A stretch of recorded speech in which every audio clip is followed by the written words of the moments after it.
اسے رات شراب پلائی گئی تھی، درویش نے کہا، اور باقی رات وہ ایک ایسی لڑکی کے قبضے میں رہا جنہیں ہم جادوگرنیاں کہا کرتے ہیں۔ کیا آپ بھی رات کے جشن میں گئے تھے؟ نہیں، درویش نے جواب دیا، شاہی دربار کے ساتھ میرا کوئی تعلق نہیں، لیکن میری آنکھیں اور میرے کان دربار میں رہتے ہیں۔ عاصم عمر جو پیغام لایا ہے میں وہ بھی جانتا ہوں۔ خطرہ کیا ہے؟ خطرہ یہ ہے کہ عاصم عمر داؤد بن نصر کا مرید اور ہندو راجوں کا نمائندہ بن کر واپس جائے گا اور سلطان کے لیے ایک دھوکہ لے کر جائے گا۔ درویش نے کہا، میں سوچ رہا تھا کہ میں عاصم عمر تک یا آپ لوگوں تک کس طرح پہنچوں۔ ارادہ نیک ہو تو خدائے ذوالجلال سبب پیدا کر دیتے ہیں۔ آپ شہر کی سیر کے لیے آ رہے تھے اور خدا نے مجھے آپ کے راستے میں کھڑا کر دیا۔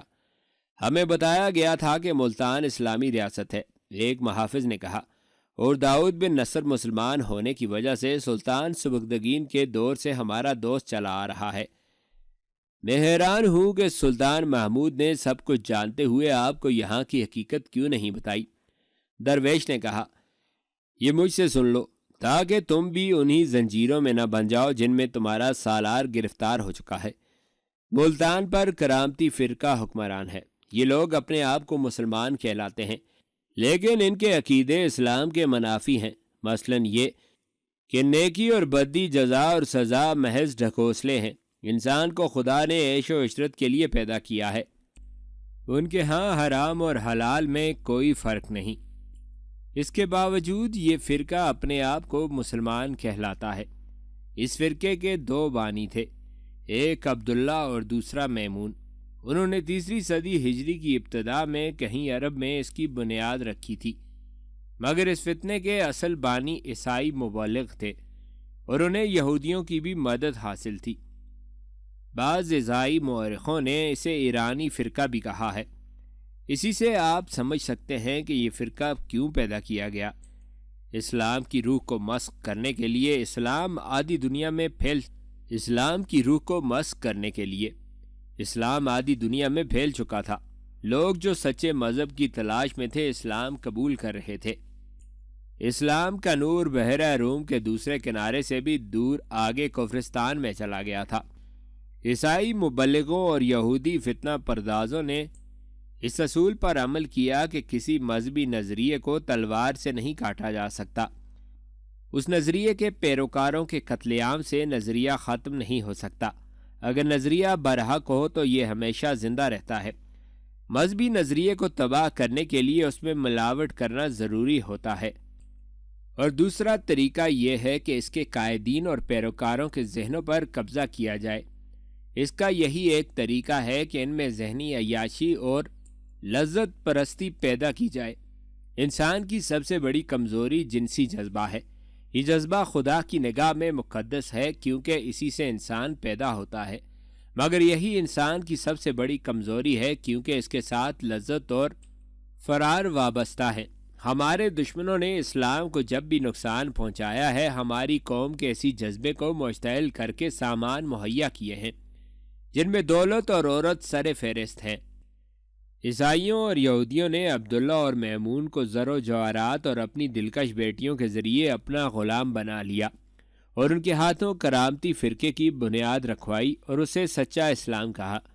بظاہر مذہب پر حملہ نہ کیا، مذہب کے اصولوں میں رد و بدل کر کے کہا گیا کہ اصل اصول یہ تھے جنہیں دوسرے فرقے بدلتے رہے تھے۔ اس فرقے نے مسلمان عورتوں کو بے حجابی کی اجازت دی اور مردوں سے کہا کہ کوئی بھی حرکت گناہ نہیں ہے۔ جہنم اور جنت عالموں کے ذہن کی تخلیق ہے۔ انسان کا حق ہے کہ وہ اسی دنیا کو اپنے لیے جنت بنا لے۔ انسان کی یہ فطری کمزوری ہے کہ نیکی کی طرف آہستہ آہستہ بڑھتا ہے اور کبھی پیچھے ہٹاتا ہے، لیکن بدی کی طرف لپکتا ہے۔ کرامتی فرقہ پھلنے پھولنے لگا۔ تھوڑی سی مدت میں اس کی طاقت اتنی بڑھ گئی کہ انہوں نے 290 ہجری میں شام کے مسلمانوں کو پہلے ذہنی طور پر، پھر جسمانی طور پر تباہ کیا، پھر باقاعدہ حملہ کر کے ان کے گھر کو تباہ کر دیا اور قتل عام بھی کیا۔ 311 ہجری میں انہوں نے 2 شہروں کوفہ اور بصرہ کو لوٹا اور یہ شہر اجاڑ دیے۔ اس کے بعد انہوں نے ابو طاہر نام کے ایک آدمی کو، جو مشہور بد کردار تھا، خلافت کی گدی پر بٹھا دیا اور مکہ معظمہ پر قبضہ کر لیا۔ کرامتیوں نے اسی پر اکتفا نہ کیا، خانہ کعبہ سے حجر اسود بصرہ کو اٹھا لے گئے۔ یہ تاریخی پتھر 20 سال تک ان کے قبضے میں رہا۔ خدا نے انہیں جو ڈھیل دے رکھی تھی وہ روک لی اور ان پر ہلاکو خان کی شکل میں ایسا عذاب الہی نازل ہوا کہ ان کی زیادہ تر تعداد ماری گئی، اور اس فرقے کے جو لوگ بچ نکلے وہ ایران چلے گئے۔ وہاں ان پر خدا نے زمین تنگ کر دی تو وہ ہندوستان کے ان علاقوں میں آ گئے جہاں آج آپ انہیں دیکھ رہے ہیں۔ داؤد بن نصر کے دادا حمید خان کرامتی نے ملتان کو تباہ کر دیا، اسے پھر سے آباد کیا اور اس طرح اپنی دہشت پھیلا کر اپنے فرقے کی تبلیغ شروع کر دی۔ وہ کہتے تھے کہ ہم اپنے ساتھ اصل اسلام لائے ہیں۔ آہستہ آہستہ یہ ریاست جو مسلمانوں کی ریاست تھی اور محمد بن قاسم کی آخری یادگار تھی، کرامتیوں کا مرکز اور اڈا بن گئی۔ انہوں نے یہاں بدی اور عیش و عشرت رائج کی اور اسے اسلام کہا۔ موجودہ حکمران داؤد بن نصر کے باپ نے ہندو راجاؤں اور مہاراجاؤں کے ساتھ گٹھ جوڑ کر لیا۔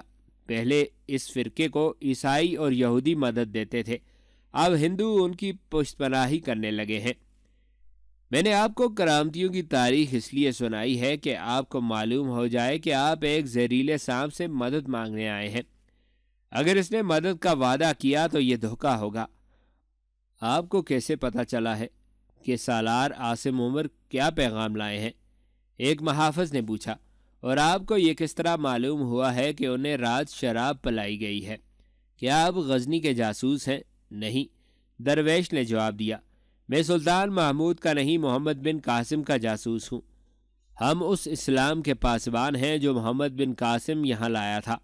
ہم نے زمین دوز جماعت بنا رکھی ہے جو اصل اسلام کا پرچار اور کرامتیوں کے خلاف کام کر رہی ہے۔ ہمارے بعض آدمی شاہی محل میں بھی ملازم ہیں، وہ اندر کے بھید معلوم کرتے رہتے ہیں۔ داؤد کو ذاتی طور پر معلوم ہے کہ اس کے خلاف ایک جماعت سرگرم ہے، اس کے مخبر ابھی تک اس جماعت کا سراغ نہیں لگا سکے۔ ہمیں قبل از وقت پتہ چل جاتا ہے کہ ہمارے خلاف کوئی کارروائی ہونے والی ہے۔ ہمیں کیا کرنا چاہیے؟ آپ کو سب سے پہلے یہ سمجھ لینا چاہیے کہ داؤد آپ کا نہیں، ہندوؤں کا دوست ہے، درویش نے جواب دیا۔ دوسرا یہ کہ آپ کو اپنے اس سالار پر اعتبار نہیں کرنا چاہیے۔ یہ اگر واپس جا کر سلطان کو کوئی جواب دے تو آپ سلطان کو یہ بتائیں کہ داؤد پر بھروسہ نہ کرے، اور اگر آپ کا سلطان ہندو ریاستوں پر فوج کشی کرنے کا ارادہ کرے تو سب سے پہلے ملتان آئے اور ان کرامتیوں کو ختم کرے۔ میں آپ کو یہ بھی بتا دوں کہ مسلمان ہو کر اسلام کے ساتھ کھیلنے والی قوم کبھی زندہ نہیں رہ سکتی، اس فرقے کو بھی تباہ ہونا ہے۔ داؤد بن نصر اسلام کا جھانسا دے کر مسلمانوں پر حکومت کر رہا ہے، تباہی اس کے مقدر میں لکھ دی گئی ہے۔ ہمیں پہلے یہ دیکھنا ہوگا کہ سالار عاصم عمر کیا کرتے ہیں، ایک محافظ نے کہا۔ ہو سکتا ہے وہ داؤد بن نصر کے دھوکے میں نہ آئے، اگر وہ اس کے جال میں پھنس گئے تو ہم واپس جا کر سلطان کو یہ بتا دیں گے جو آپ نے ہمیں باتیں بتائی ہیں۔ عاصم عمر داؤد بن نصر کے پاس بیٹھا تھا، اس کے سامنے ایک نقشہ رکھا تھا جو کسی نے ہاتھ سے بنایا تھا۔ آپ یہ نقشہ اپنے ساتھ لے جا سکتے ہیں، داؤد بن نصر نے کہا۔ میں نے آپ کو راستہ بتا دیا ہے، سلطان کی فوج اس راستے سے آئے۔ میں نے آپ کو وہ جگہ بھی بتا دی ہے جہاں سے آپ کی فوج دریائے چناب پار کرے گی۔ راستے میں اند پال یا بھجی رائے کی فوج ہمارا راستہ ضرور روکے گی۔ عاصم عمر نے کہا، آپ نے جو راستہ دکھایا ہے اسے میں محفوظ نہیں سمجھتا۔ آپ کی فوج کس طرح ہماری فوج کی حفاظت کرے گی؟ داؤد نے جواب دیا، جس سے عاصم عمر مطمئن نہ ہوا۔ وہ داؤد کی باتوں اور اس کے وعدوں کو فن حرب و ضرب کی کسوٹی پر پرکھ رہا تھا۔ اسے کچھ شک سا ہونے لگا۔ اس نے داؤد کے ساتھ اتنی بحث کی کہ داؤد پریشان ہو گیا۔ کیا آپ یہاں کچھ دن اور رہنا پسند کریں گے؟ داؤد نے اس سے پوچھا۔ میں اپنے فرض کی خاطر جا رہا ہوں، عاصم عمر نے کہا، ورنہ میں تو جانا ہی نہیں چاہتا۔ پھر آپ اپنا فرض اس طرح پورا کریں جس طرح میں نے بتایا ہے، داؤد بن نصر نے کہا۔ اپنے سلطان کو اسی راستے سے لائیں اور آپ ہمارے پاس آ جائیں۔ آپ ہماری فوج کے سالار ہوں گے اور آپ کو یہی عیش و عشرت ملے گی جو آپ کو مل رہی ہے۔ اگر آپ سلطان محمود کو کامیابی سے ہمارے پھندے میں لے آئے تو میں وعدہ کرتا ہوں کہ آپ کو اپنی ریاست کا کچھ علاقہ دلا کر خود مختار حاکم بنا دوں گا۔ اتنی جنگیں لڑ کر آپ کا حق ہے کہ آپ اس دنیا کو اپنے لیے جنت نظیر بنائیں۔ داؤد بن نصر نے وہی باتیں شروع کر دیں جو ایک سفید ریش بزرگ اس کے دل میں اتار چکا تھا۔ داؤد نے یہ بھی کہا کہ ہندوؤں سے بڑھ کر کوئی اچھا دوست آپ کو نہیں مل سکے گا۔ ان کے ساتھ رہ کر دیکھو، اپنے سلطان کی خواہشات اور اس کے عزائم پر اپنی جانیں قربان نہ کرو۔ کل صبح روانہ ہو جاؤ اور سلطان سے کہو کہ داؤد بن نصر آپ کی راہ دیکھ رہا ہے۔ اسی شام کا ذکر ہے، عاصم عمر اپنے کمرے میں بیٹھا تھا۔ اس نے اپنے چاروں محافظوں کو بلا رکھا تھا۔ وہ ان سے کہہ رہا تھا کہ کل صبح واپسی ہوگی۔ انہیں روانگی کے احکام دے کر اس نے محافظوں کو فارغ کر دیا۔ چاروں محل کی ایک غلام گردش سے گزر رہے تھے کہ انہیں اپنے پیچھے کسی کے قدموں کی آہٹ سنائی دی۔ چاروں نے پیچھے دیکھا، ایک عورت آ رہی تھی۔ اس نے ان کے قریب سے گزرتے دھیمی آواز میں کہا، تم میں سے ایک اسی وقت اس عالم کے پاس چلا جائے جس نے چاروں کو اپنے گھر میں بٹھایا تھا۔ یہ کہہ کر وہ آگے نکل گئی۔ ان میں سے ایک محافظ محل میں سے نکل گیا اور درویش کے دروازے پر جا دستک دی۔ دروازہ درویش نے کھولا اور وہ محافظ کو اندر لے گیا۔ عاصم عمر کرامتیوں کے خوبصورت پھندے میں آ گیا ہے، درویش نے کہا۔ اس نے داؤد کے ساتھ سودا طے کر لیا ہے، نقشہ اس کے پاس ہے۔ آپ لوگ کل صبح روانہ ہو رہے ہیں۔ عاصم عمر یہ نقشہ سلطان محمود کو دکھائے گا اور اس پر اسے ایک راستہ دکھائے گا۔ تم سلطان سے کہنا کہ وہ اس راستے سے نہ آئے۔ اسے یہ کہنا کہ جنہیں آپ اپنا مسلمان بھائی سمجھتے ہیں وہ ہندوؤں سے زیادہ خطرناک ہیں۔ جاؤ اور زیادہ دیر یہاں نہ رکو۔ وہ کون تھی جس نے ہمیں پیغام دیا تھا کہ ہم میں سے کوئی آپ سے ملے گا؟ محافظ نے پوچھا۔ وہ ایک مظلوم عورت ہے، درویش نے جواب دیا۔ آپ نے اس کی خوبصورتی دیکھی ہوگی۔ اس کے ماں باپ نے منہ مانگی رقم اور کچھ زمین لے کر اس کی شادی ایک بڑے ہی امیر آدمی کے ساتھ کرتی تھی۔ اس آدمی نے 1 سال بعد اسے تحفے کے طور پر داؤد بن نصر کو دے دیا۔ اس کے پاس ایسی لڑکیوں کی کمی نہیں۔ اس نے 1.5-2 سال حرم میں رکھ کر اسے شاہی دربار کی ملازمت دے دی۔ یہ میری بیٹی کی سہیلی تھی، کبھی کبھی گھر آیا کرتی تھی اور میری بیٹی سے بھی ملتی ہے۔ پہلے پہل بہت روتی تھی۔ میرے کہنے پر میری بیٹی نے اسے کہا کہ وہ اس خوبصورت جہنم میں رہ کر اسلام کے لیے بہت کچھ کر سکتی ہے۔ چنانچہ وہ مجھے محل کے اندر کی خبریں دیتی رہتی ہے۔ آج جب داؤد بن نصر آپ کے سالار عاصم عمر کو اپنے پھندے میں پھانس رہا تھا اور اسے بتا رہا تھا کہ وہ سلطان محمود کو فلاں راستے سے لائے، اس وقت یہ عورت ان دونوں کو شراب اور شربت پیش کر رہی تھی۔ اس نے دونوں کی باتیں سنی۔ اسے یوں ہی وہاں سے چھٹی ملی، وہ میرے گھر آ گئی اور ساری بات سنا گئی۔ اب یہ ذمہ داری آپ پر عائد ہوتی ہے کہ سلطان سے منوا لو کہ عاصم عمر اسے دھوکہ دے رہا ہے اور آپ جو کر رہے ہیں یہ صحیح ہے۔ یہ عورت آپ کے پاس آتی رہتی ہے، محافظ نے کہا۔ اسے محل سے نکلنے کی اجازت مل جاتی ہے؟ آپ نے کبھی یہ نہیں سوچا کہ اسے آپ کہیں غائب کر دیں؟ کوئی مسلمان اسے ساتھ لے کر کہیں اور چلا جائے اور اس کے ساتھ شادی کر لے؟ کئی بار سوچا ہے، درویش نے جواب دیا، لیکن ایسا مسلمان ملتا نہیں جو اسے کہیں لے کر چلا جائے۔ آج اس نے مجھے کہا کہ اگر آپ لوگ پسند کریں اور ہمت کریں تو اسے اپنے ساتھ غزنی لے جائیں۔ اگر اس کے ساتھ کسی نے شادی نہ کی تو وہ باقی عمر کسی مزار پر گزار دے گی یا کسی عالم یا ولی کی خدمت کرے گی۔ ہم اسے اپنے ساتھ لے جا سکتے ہیں، محافظ نے کہا، لیکن اسے سب کے سامنے لے جانا ممکن نہیں ہے۔ ایک صورت یہ ہے کہ اسے کوئی شہر سے دور ہمارے راستے میں کہیں تک پہنچا دے۔ ہمارے لیے دوسری مشکل یہ ہے کہ سالار عاصم عمر شاید ہمیں لڑکی کو ساتھ نہ لے جانے دے، اسے ہم سنبھال لیں گے۔ اگلے روز طلوع آفتاب سے بہت پہلے سالار عاصم عمر اپنے چاروں محافظوں کے ساتھ روانہ ہوا۔ ان کے ساتھ اب ایک اونٹ بھی تھا جو داؤد بن نصر کے دیے ہوئے تحفوں سے لدا ہوا تھا۔ ایک محافظ کی برچی کے ساتھ چھوٹا سا سفید جھنڈا بندھا ہوا تھا جو اس نے بلند کر رکھا تھا۔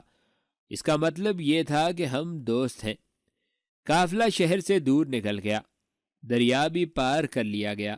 سالار عاصم عمر جب ملتان کی طرف آ رہا تھا تو محافظوں کے ساتھ دوستوں کی طرح باتیں کرتا آیا تھا، مگر اب وہ خاموشی سے آگے آگے جا رہا تھا۔ اس کی گردن بادشاہوں کی طرح تنی ہوئی تھی۔ وہ محافظوں کے ساتھ کوئی بات کرتا بھی تو یہ کوئی حکم ہوتا تھا یا کوئی ہدایت۔ سورج غروب ہونے کو تھا جب یہ لوگ ایک جنگل سے گزر رہے تھے۔ ایک محافظ نے اپنے ساتھیوں کو ایک طرف اشارہ کیا۔ سب نے دیکھا، گھنی جھاڑیوں میں 4 آنکھوں اور 2 چہروں کے ذرا ذرا سے حصے نظر آ رہے تھے۔ عاصم عمر آگے نکل گیا تھا۔ محافظوں نے آنکھوں ہی آنکھوں میں اس منصوبے پر عمل کرنے کا فیصلہ کر لیا جو انہوں نے گزشتہ رات تیار کیا تھا۔ اس کے مطابق ایک محافظ نے اپنا گھوڑا روک لیا اور گھوڑے کو آہستہ آہستہ گھنی جھاڑیوں اور اونچی گھاس میں لے گیا۔ وہی جوان عورت جس نے انہیں درویش کے گھر جانے کا پیغام دیا تھا اس کے سامنے آن کھڑی ہوئی۔ اس کے ساتھ ایک آدمی بھی تھا۔ اس نے عورت اس محافظ کے حوالے کی اور خاموشی سے چلا گیا۔ محافظ عورت کو ساتھ لیے وہیں چھپ کر بیٹھ گیا۔ وہ دونوں سوائے مسکرانے کے ایک دوسرے کی زبان نہیں سمجھتے تھے۔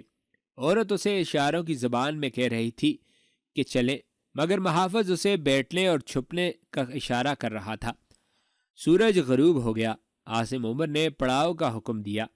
ایک محافظ غائب تھا۔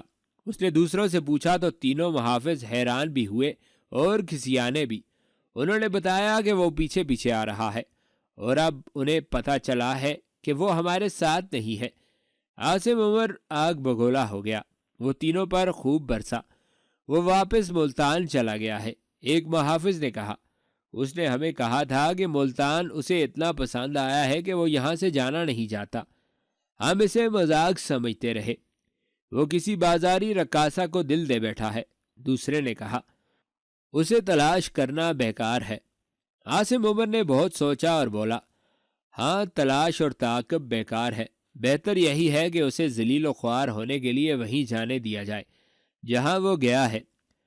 اس نے ایک اتنے اہم محافظ کی گمشدگی کو ذہن سے اتار دیا۔ اس کی وجہ یہ تھی کہ اس کا اپنا ذہن ملتان میں داؤد بن نصر کے محل میں ہی رہ گیا تھا۔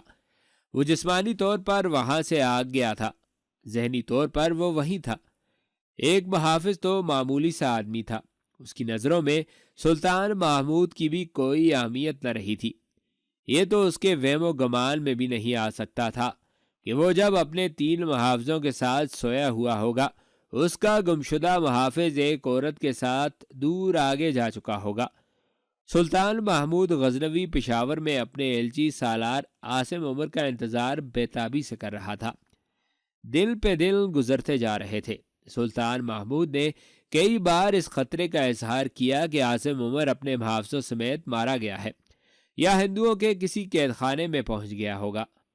اس نے اپنے سالاروں سے کہہ دیا تھا کہ عاصم عمر اور اس کے محافظوں کو ہندوؤں نے قید میں ڈالا تو وہ ان کی ریاستوں کی اینٹ سے اینٹ بجا دے گا اور وہاں اسی ہندو کو زندہ رہنے کا حق دے گا جو اسلام قبول کرے گا۔ ایک روز اسے اطلاع دی گئی کہ سالار عاصم عمر کا ایک محافظ ہندوستان کی بڑی ہی حسین عورت کے ساتھ آیا ہے اور سفر، بھوک پیاس، شب و بیداریوں اور گرد سے دونوں کی حالت بہت بری ہے۔ انہیں فوراً اندر بھیجو۔ سلطان محمود نے گھبرا کر کہا، کوئی حادثہ ہو گیا ہے۔ محافظ اندر آیا تو اس کا منہ کھلا ہوا تھا، آنکھیں اندر کو دھنس گئی تھیں اور اس کی سانسیں اکھڑی ہوئی تھیں۔ عورت کی حالت بھی ایسی ہی تھی۔ سلطان محمود کے حکم پر دونوں کو پانی پلایا گیا۔ سلطان عالی مقام محافظ نے کہا، ہم راستے میں ذرا دیر اس لیے رکتے رہے کہ گھوڑا آرام کر لے۔ ہمیں آپ کے حضور سالار عاصم عمر سے پہلے پہنچنا تھا۔ وہ شاید ابھی نہیں پہنچا۔ وہ آپ کے پیغام کا جواب لا رہا ہے۔ جو سراسر فریب ہے۔ ملتان کا حکمران داؤد بن نصر ہندوؤں سے بڑھ کر آپ کا دشمن ہے۔ بھجی رائے اور انند پال نے اسے اپنا اتحادی بنا رکھا ہے۔ انہوں نے آپ کو مروانے اور ہماری فوج سے ہتھیار ڈلوانے کا کام داؤد بن نصر کے سپرد کیا ہے۔ اس کرامتی نے عاصم عمر کو ایک نقشہ دیا ہے جس پر وہ راستہ دکھایا گیا ہے جس سے آپ اپنی فوج ملتان لے جائیں گے۔ ہندو راجوں نے آپ کے لیے ایک پھندا تیار کیا ہے۔ کیا عاصم عمر کو داؤد بن نصر کی نیت کا پتہ ہے؟ سلطان محمود نے پوچھا۔ عاصم عمر اپنا ایمان فروخت کر کے آ رہا ہے۔ محافظ نے سلطان محمود کو بتایا کہ عاصم پر کیسے طلسم طاری کیے گئے ہیں اور وہ اب ہمارا سالار نہیں، داؤد بن نصر کا اعلی کار بن گیا ہے۔ اس نے کہا، وہ اس فریب میں برابر کا شریک ہے جو آپ کو دیا جائے گا۔ محافظ نے اس عورت کے متعلق سلطان محمود کو بتایا کہ اسے کس طرح محل میں پہنچایا گیا تھا اور اس نے اپنی روح کو مطمئن کرنے کا ذریعہ کیا اختیار کر لیا تھا۔ ایک ترجمان کے ذریعے عورت نے سلطان محمود کو تفصیل سے بتایا کہ داؤد بن نصر کے محل میں کیا ہوتا ہے، وہاں کیسا مذہب رائج ہے اور عاصم عمر کو کس طرح جال میں پھانسا گیا ہے۔ اس نے داؤد اور عاصم عمر کی پوری گفتگو سنائی جو اس نے اپنے کانوں سے سنی تھی۔ اس عورت کو زنانہ میں بھیج دیا جائے، سلطان محمود نے کہا، اور اس محافظ کو ہمارے مہمان خانے میں رکھا جائے۔ جب عاصم عمر آئے تو اسے پتہ نہ چلنے دیا جائے کہ یہ دونوں اس سے پہلے آ گئے ہیں۔ عاصم عمر 5-6 روز بعد آ گیا اور سیدھا سلطان محمود کے پاس گیا۔ اس نے سلطان کو بتایا کہ داؤد بن نصر نے بیش قیمت تحفے بھیجے ہیں اور کہا ہے کہ وہ سلطان کے انتظار میں بے تاب ہو رہا ہے۔ عاصم عمر نے نقشہ سلطان محمود کے آگے رکھ کر بتایا کہ داؤد بن نصر نے ہماری فوج کے لیے یہ راستہ بتایا ہے۔ اس کی فوج اس راستے کے دائیں بائیں کے علاقے میں موجود ہوگی۔ عاصم عمر نے کہا کہ داؤد بن نصر ہمارا مخلص دوست ہے۔ میں نے اپنی فوج ملتان تک لے جانے کا راستہ دیکھ لیا ہے۔ سلطان محمود نے کہا، اب مجھے یہ بتاؤ کہ بھجی رائے اور انت بال کی فوجیں کہاں کہاں ہماری فوج پر شبخون ماریں گی اور گھات کہاں کہاں لگائیں گی۔ عاصم عمر نے حیرت سے سلطان محمود کی طرف دیکھا۔ سلطان محمود نے حکم دیا، ان دونوں کو لے آؤ۔ ذرا سی دیر میں عاصم عمر کا چوتھا محافظ ایک عورت کے ساتھ اس کے سامنے کھڑا تھا۔ اس عورت کو پہچانو، سلطان محمود نے عاصم عمر سے کہا، اور یاد کرو جب تم داؤد کے ساتھ اپنے ایمان کا اور میری جان کا سودا طے کر رہے تھے، یہ عورت تم دونوں کو شراب پلا رہی تھی۔ کیا اپنے گناہ کی ہر ایک تفصیل میری زبان سے سننا چاہتے ہو یا اس عورت کی زبانی؟ کیا یہ بہتر نہیں ہوگا کہ اپنی زبان سے اپنے گناہ کا اعتراف کر لو؟ عاصم عمر اٹھ کھڑا ہوا۔ ایمان فروشی اور گناہوں کے اثرات نے اس کے جسم کی طاقت سلب کر لی۔ اس کا دماغ سوچنے کے قابل نہ رہا۔ اس نے اپنی تلوار نکالی اور بجلی کی سی تیزی سے اس کی نوک اپنے پیٹ پر رکھی، بیشتر اس کے کہ کوئی اس تک پہنچتا۔ اس نے دونوں ہاتھوں سے تلوار اتنے زور سے اپنے پیٹ میں داخل کر دی کہ اس کی نوک پیٹھ سے باہر آ گئی۔ اس کی لاش شہر سے باہر پھینک دو۔ سلطان محمود نے کہا، ایمان فروشوں کو گور و گفن کا حق نہیں ملنا چاہیے۔ عاصم عمر ابھی تڑپ رہا تھا جب اسے اٹھا کر لے گئے۔ سلطان محمود نے اپنے سپاہ سالار کو جو وہاں موجود تھا حکم دیا، فوج کو کوچ کے لیے تیار کرو، ہم ملتان پر حملہ کریں گے، لیکن ہمیں راستے میں کئی مارکے لڑنے پڑیں گے۔ بت پرستوں کے ساتھ ہمیں کرامتیوں کا بھی خاتمہ کرنا ہے۔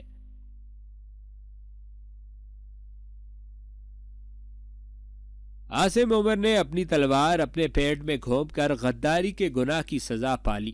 وہ باہر دھوپ میں پڑا تڑپ تڑپ کر مرا۔ کسی کو اجازت نہیں تھی کہ اس کے منہ میں پانی کے 2 قطرے ٹپکا دیتا۔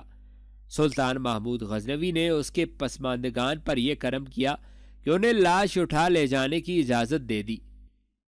عاصم عمر سلطان کی فوج کے پرانے اور تجربہ کار سالاروں میں سے ایک تھا، مگر نسوانی حسن، شراب اور تھوڑے سے علاقے کی حکمرانی کے لالچ نے بڑے بڑے مضبوط قلعے سر کرنے والے اور لاکھوں کے لشکروں کو دین و ایمان کی درانتی سے کاٹ پھینکنے والے سالار کی اپنی تلوار اس کے اپنے پیٹ میں اتار دی۔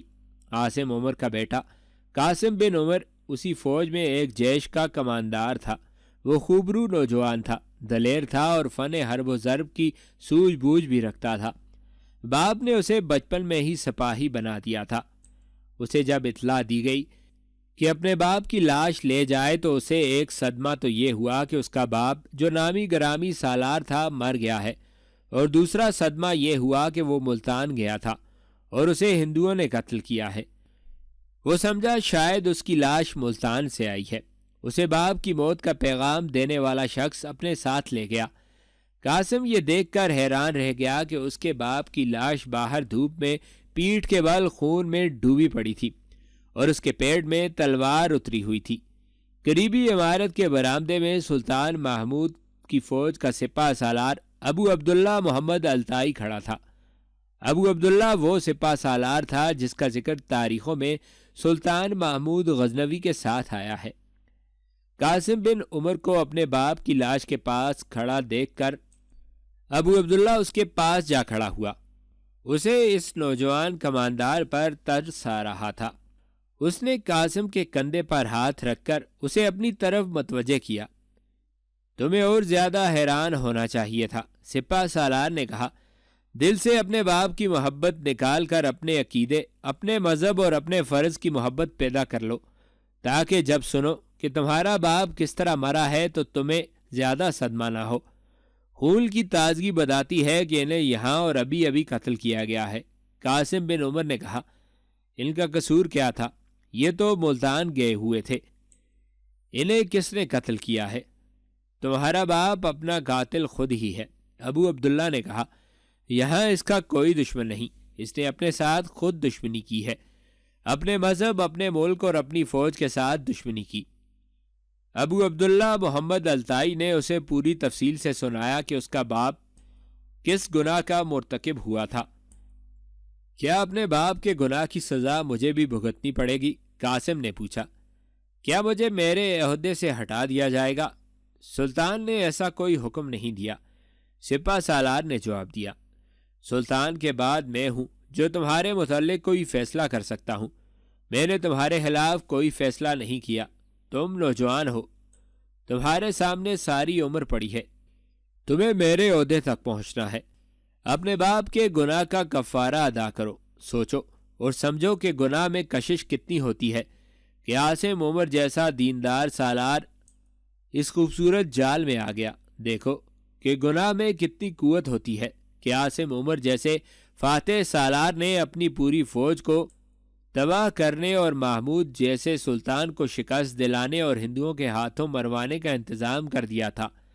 پھر اس سے عبرت حاصل کرو کہ گناہ جب سزا دینے پہ آتا ہے تو عاصم عمر جیسا شیردل سالار بھی اپنے آپ کو ہلاک کر لیتا ہے۔ تم نوجوان ہو، نوجوانوں کا ذہن ذرا سی انگیخت پر گناہ آلود خیالوں کا آشیاں بن جاتا ہے۔ کیا مجھے اپنے باپ کے گناہ کا کفارہ ادا کرنے کا موقع دیا جائے گا؟ تمہیں موقع دیا جا رہا ہے، ابو عبداللہ نے جواب دیا۔ لاش کے پیٹ سے تلوار نکال لو اور لاش لے جاؤ۔ کیا میں اس عورت سے مل سکتا ہوں جو ملتان سے آئی ہے اور میرے باپ کے گناہوں کی عینی شاہد ہے؟ تم لاش لے جاؤ، سپہ سالار ابو عبداللہ نے کہا۔ میں اس عورت کو تمہارے گھر بھیج دوں گا، تمہاری ماں کو بھی ساری بات سنا دے گی۔ تم حافظ دستے کے اس آدمی سے بھی مل لینا جس کے ساتھ یہ عورت آئی ہے۔ قاسم بن عمر نے اپنے باپ کی لاش کے پیڑ سے تلوار نکالی۔ سپہ سالار نے لاش قاسم کے گھر لے جانے کا انتظام کر دیا۔ عاصم عمر اپنی بیوی کو پشاور اپنے ساتھ لے آیا تھا۔ یہ عورت اسی علاقے کی رہنے والی تھی۔ راجہ جے پال نے جب 977 عیسوی میں غزنی پر فوج کشی کی اور سلطان سبکتگین کے ہاتھوں شکست کھا کر واپس بھاگا تھا تو بہت سی نوجوان لڑکیاں پیچھے رہ گئی تھیں۔ یہ وہ لڑکیاں تھیں جنہیں راجہ جے پال کی فوج کے بڑے بڑے افسروں نے آج کے پنجاب اور سرحد کے علاقوں سے اغوا کیا اور اپنے ساتھ میدان جنگ میں لے گئے تھے۔ ان میں سے ایک کے ساتھ عاصم عمر نے شادی کر لی تھی۔ اس کے وطن سے قاسم پیدا ہوا تھا۔ وہ ان علاقوں کی زبان بول سکتی تھی جن پر راجہ جے پال کی حکومت تھی۔ قاسم نے بھی ماں سے یہ زبان سیکھ لی تھی